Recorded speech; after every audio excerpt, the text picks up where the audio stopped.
And welcome back to Take Action News, everybody. That music means it is time for this special March 16th weekend edition of social media on Take Action News with none other than Dr. Alan Rosenblatt, Dr. Digipole on Twitter. Alan, welcome back to the program. I think I heard a zombie in my theme song. I think there was a zombie there. In our last couple minutes, we were talking about the conservatives and their zombie-themed party in Washington as part of their CPAC conference. So, Alan, the big topic this week, Twitter bombs. First of all, explain what a Twitter bomb is and how it made news this past week. Well, a Twitter bomb is when a lot of people on Twitter organize to use the same hashtag to make a point all at the same time in order to get it trending. We've been talking a lot about Unite Blue lately. It's a common tactic that they use, but a lot of other people have used it as well. And members of Congress have used it on both sides of the aisle. And since it's been, I've been getting a lot of requests to do Twitter bombs recently. I thought it would be a good idea to talk about not just what it is, but what's the best practice for doing Twitter bombs, because I'm seeing it done in less than effective ways.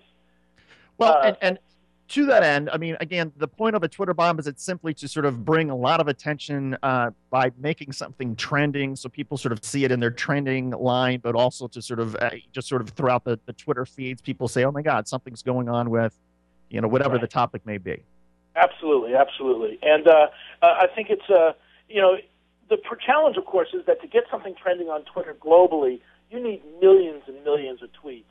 To get it trending in the United States, you probably need at least hundreds of thousands of retweets or uses of the hashtag or more. So it's really, really tough to break through. And so partly you have to have strategies that will get it to break through, and the other part is you have to have a strategy which really focuses the message and targets it at somebody so that even if it doesn't trend, it still has an effect.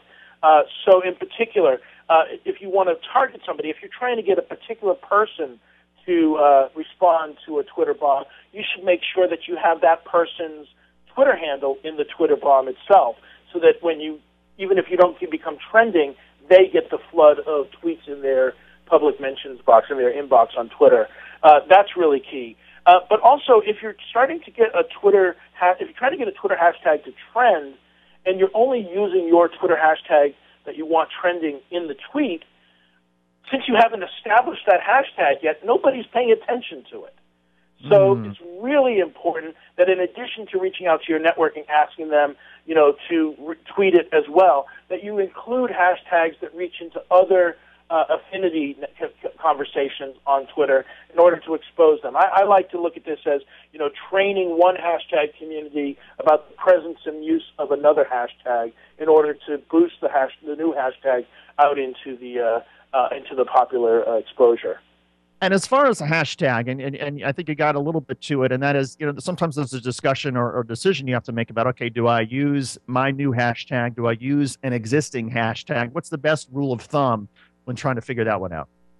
Well, I think it's important to be able to use new hashtags when you have a new idea you're trying to implement and you want to sort of take credit for it and own it because you're the one who launched the hashtag.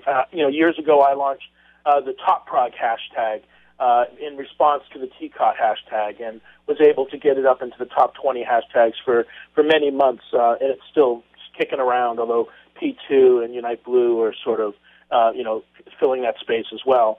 But I think, for me, it's always my hashtag that I'm trying to promote, or in a Twitter bomb, would be something that would appeal to people who are using an established hashtag which has a large following. And so I want to pair the two hashtags together in my tweet so that every time I use my new hashtag, these affinity conversations and communities see what I'm tweeting, and I get the increased likelihood that people will tweet it into that larger hashtag community every time they retweet me, exposing it to new people. Remember, we want to be able to move from an echo chamber where everybody who's retweeting each other follows each other, and therefore you're just talking to the choir, to an amplification chamber where you're tweeting it and retweeting it in such a way that people who are not connected to the people who are doing the internal community, that it reaches out into public communities beyond them. And that's really the key, because if you only talk to your allies, you aren't actually affecting any change.